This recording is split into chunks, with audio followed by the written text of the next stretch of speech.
Good afternoon. Welcome to Inside Indiana Sports Now with Ken Sterling. It's Tuesday, December 22nd, 2020. We're brought to you, as always, by the great people at Today's Dentistry. All kidding aside, who is kidding?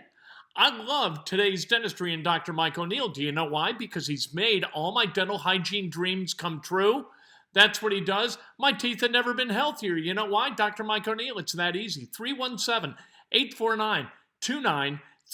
The Indianapolis Colts have a huge game coming up this Sunday against the Pittsburgh Steelers. It is this big because the Colts have been really good lately, and when they haven't been good, they've been really lucky. We are joined by the great Matt Eberflus, the defensive coordinator of the Indianapolis Colts.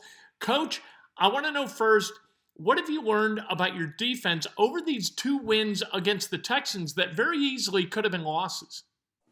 Well, I just know that they fight and stay together. They're a unit that, when you're playing Deshaun Watson, he's going to extend plays, and there's going to be an occasion where your man coverage or your zone coverage breaks down because of the extension of play, and he looks to throw the ball down the field, and the guys have stayed positive, stayed together, and held tight and gotten the takeaways and played good situational red zone defense during those the two victories that we had. And what makes your red zone defense so good? Yeah, I would just say everybody's tied together. The rush and the coverage. Obviously you always got to stop the run down there because teams like to run the football. And then when you get them into the situations, the third and fourth downs, you got to do a great job of executing. And, our guys do a good job of that. I think Kari's done a good job of disguising and making things look similar and then different post snap. We've done a good job of that as well. But the guys have done a good job, obviously, with the takeaways down there too. So Kenny Moore didn't make the Pro Bowl. I think it's a snub. Do you think that the slot corner position in the NFL is a little bit undervalued, and that might be one of the reasons?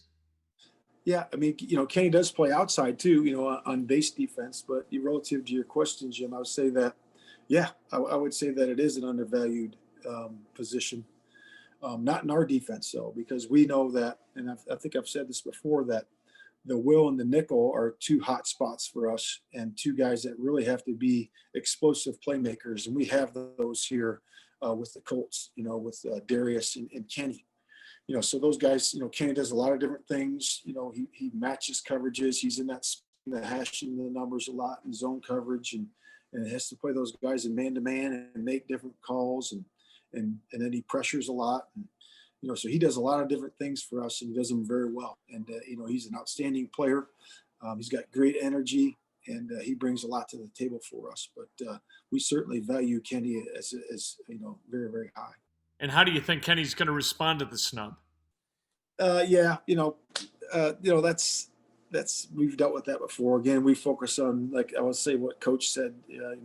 At the team meeting today, he just was saying, "Hey, we focus on team goals. Those are individual things, and those will come. And you can't always determine what other people think about you. You just got to put your head down and work, and that's what Kenny does. Sometimes people have opinions of you one way or the other."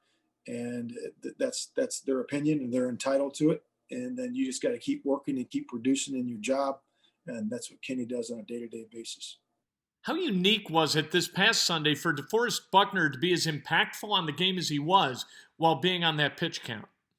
Yeah, that's remarkable, isn't it? I mean, for him to be able to come back, and then, when he hurt his ankle in the practice, that we were all kind of holding our breath to say, hey, hopefully he comes back, and he always had a positive attitude, and I think that's part of it in terms of the healing and treatment, to have that positive attitude and have your body and mind respond the correct way. And he did everything he could to get ready, and then the impact he had in that football game with the 3 sacks and the pressures, and then playing some first and second down for us, and then just his leadership in terms of his character and what he brings to our defense was just outstanding. So his impact was definitely felt.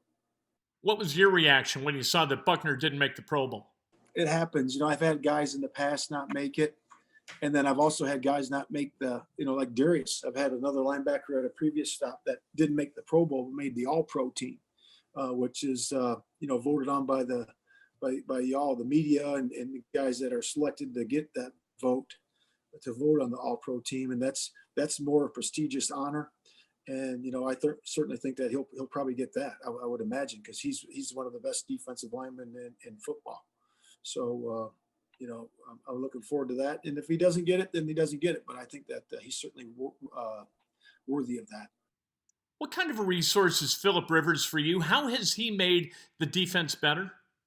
Yeah, I think whenever you're playing with a guy that has that experience at that position, you use him as a resource, from his football knowledge and what he has seen through the course of his years. There's not a coverage that he hasn't seen, a disguise he hasn't seen. So I think that the players, along with myself and the staff, use him as that. And he's forthright in his information that he's giving, and forthcoming in his information that he gives. So it's been outstanding. So he sees the game through that great experience through his lens, and we're excited to use that. Do you talk to him in practice or meetings and kind of get his take on things a little bit? Absolutely. We use him and say, hey, what does this disguise look like? What does that coverage look like? What does it look like to you? And then he gives us the information from his perspective and what he's seen over the years. And he's been a great teammate that way. He talks to Kenny and Darius and Zave and all the guys about different techniques and fundamentals that he's seen over the years and what's hard for him. So he's a great resource. Kemoko Turay seems to be getting a little bit more comfortable as time goes on. What have you seen from Kemoko Turay specifically this past Sunday, where it looked like he was getting back to normal? Yeah, he played more snaps, and I think he's getting more comfortable with where he is with his body, and we're just encouraging him, just to keep going and really just stay at it. He did a better job of using his length. We thought did a better job of level rushing, and then turning the corner at times. So just his basic fundamentals of rush. I think that he's getting more comfortable as he gets more snaps, and he's progressing. That's Matt Eberflus, defensive coordinator of the Colts. Colts, huge game this Sunday against Pittsburgh. And I guarantee you that if you watch this game and you're a Colts fan, you're going to yell at the TV at least twice, "What are you doing, Eberflus?" And what Eberflus would say, "I know something about football. I'm one of the reasons that this team is 10-4. So you know what? Stuff a sock in it," is what he would say if he had the opportunity. He doesn't have the opportunity, and he's a little bit more judicious with his words than that. But that, I believe, is something very, very near to what he would say. It's what I would say, at least. Purdue, Iowa, tonight. If you're the Boilermakers, you got those three seniors for Iowa, Bohannon, Wieskamp, and Luke Garza. You got to stop, right? It's this simple for Purdue. When they allow an opposing field goal percentage of 41.3% or less, they win. They're undefeated. They're 5-0. When they allow people to shoot a better percentage than 41.3, they lose. That's basically it. I think they're 1-2 when that happens. So that's what you got to do. You got to D up, and you got to hope that Eric Hunter Jr. and Sasha Stefanovic hit threes. If you get those guys hot, if they hit threes the way that they did against Notre Dame, they got a shooter's chance, literally, tonight at Iowa to beat the Hawkeyes. We'll see what happens. One thing I do want to talk about, we found out after yesterday's show that Jimmy Howell was retiring from coaching. I think they played 4 games. His team has this year, his lapel team. And what he said yesterday in addressing his retirement from coaching is that he just didn't have the thick skin that he used to have. And what that converts to me, and I could be totally wrong, I haven't talked to Jimmy Howell about this. What it means to me is that parents are driving him crazy. And he just doesn't have the thick skin that he used to let parents' comments kind of roll off his back and move on coaching these kids. I know a lot of coaches who have left that profession in part because of parental interference. For God's sake, stop. If you're a basketball parent, or if you're a parent of an athlete at all, please just sit in the bleachers and watch the game. Don't comment. Don't meet with us. I got a great piece of advice. The great Mike Miller was my son's coach, 4th grade through 8th grade. How about that? The coach at Brebeuf, he coached Alan Henderson, he coached at Lawrence Central for a long time, and he was great. And so we had a couple of beers after the season ended when the kids were 4th graders, and I said, what do you want out of parents? And he said, I'll tell you exactly what I want out of parents. I want them to shake my hand and say, thank you for coaching my son. And that's it. That's all I need from parents. And that is all you should give these guys. These guys get paid virtually nothing to coach your kids. And they are held to such a high level of scrutiny that a lot of these guys have decided they don't want to deal with it anymore.